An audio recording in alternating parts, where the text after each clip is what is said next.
Our next guest company provides high-tech materials and solutions for displays, computer chips, and all kinds of surfaces. He is the member of the executive board of Merck KGaA, Darmstadt, Germany, and CEO Electronics Business Sector. We welcome Kai Beckmann. Kai, welcome into Tomorrow. How are you, sir? Thank you, Dave. I'm perfectly fine. Hope you're doing well, too. Oh, we are, in fact, and we came back with nothing but a bunch of great interviews from CES. We kept saying the only thing we wanted to catch in Vegas was our flight home, and we managed to do that. I think our whole team is still, fortunately, very safe. Tell me a little bit about what you think consumer trends are doing these days and how applications are requiring new materials, which is what you guys can help with. And there's a lot going on. I think the demand for semiconductors is ever increasing, and everything digital is driving the needs for new materials. That's the good thing. And the ever increasing complexity of chips and increasing demand for more sustainable solutions, such as low power consumption, require even more advanced technologies, Dave. So that's the essence of things. And in addition, we see connected devices. More than ever, we see augmented reality, we see more powerful mobile devices, and all that drives the development of smarter and faster chips.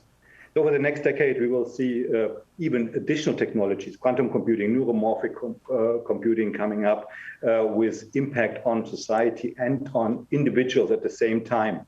So all these new requirements, I believe, have a pretty high impact on the demand for new materials. I can give you one example, yes, please. Dave. So 3 decades ago, so when I started kind of in the industry, coming from university, it was fewer than 10 elements in the periodic table of elements that were used in chip processes.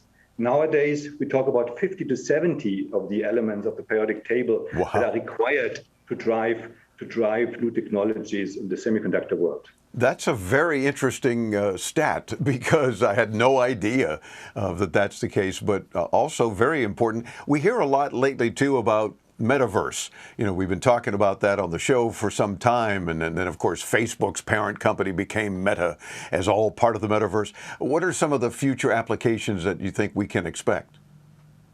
So Metaverse overall is kind of the convergence of our real life with the digital life we are on. That's for a company that does kind of real things, material things, is of course, that's a pleasure to work in that area, because we see many applications that will be possible with the Metaverse that weren't possible in the past. So imagine you can now kind of shop in a virtual mall and try on clothes on your almost real body and see how they fit and how you like the colors.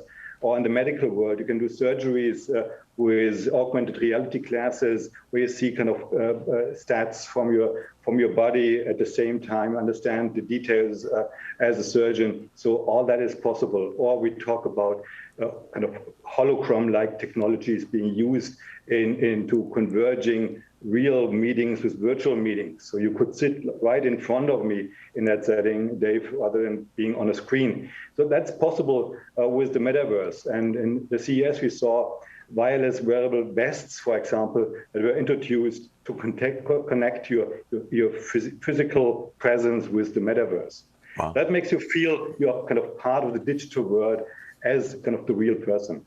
Does that make sense? Oh, yeah, it does make sense. And I'm glad that you guys are helping with those challenges with the Metaverse, because, as you mentioned, bringing the virtual and the real world together is what it's all about.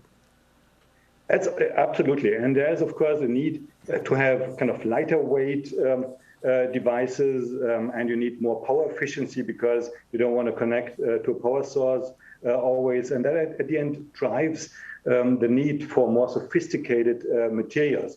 And of course, optics become more important. So they to manipulate light in an augmented reality glasses is an important feature. So we are just at the beginning of that development. And you can imagine today's world, 500 grams of a glasses of a lens sitting on your head, you can't wear that the entire day. That's not doable. And our glasses need to be in the grams scale rather than in the 100 grams scale. And here, for that, we need better power supplies. We need better optics, digital optics, in order to make that possible. And of course, we need much more massive compute power in these augmented reality glasses, because they need to converge digital images and real images at the same time in these glasses. So again, a big topic for materials advancements. And then of course, you got the question of brighter displays, more immersive experience, and you need breakthrough concepts in these glasses to manipulate kind of the field of view and the resolution in that as well. So that is all what keeps our company busy. And we appreciate that, Kai. I'm assuming then that is what EMD Electronics is doing in those areas. So no doubt we've got to get you back again soon, because there's certainly some continued really cool advancements that we want to be able to talk with you about. Absolutely. Happy to be back anytime, Dave. Really appreciate our conversation. Many thanks. Oh, it's our pleasure. Meantime, you can visit emdgroup.com. And of course, we'll link you there when you visit us at intotomorrow.com. Kai Beckmann, thanks for spending a few minutes with us. And again, look forward to chatting with you again very soon.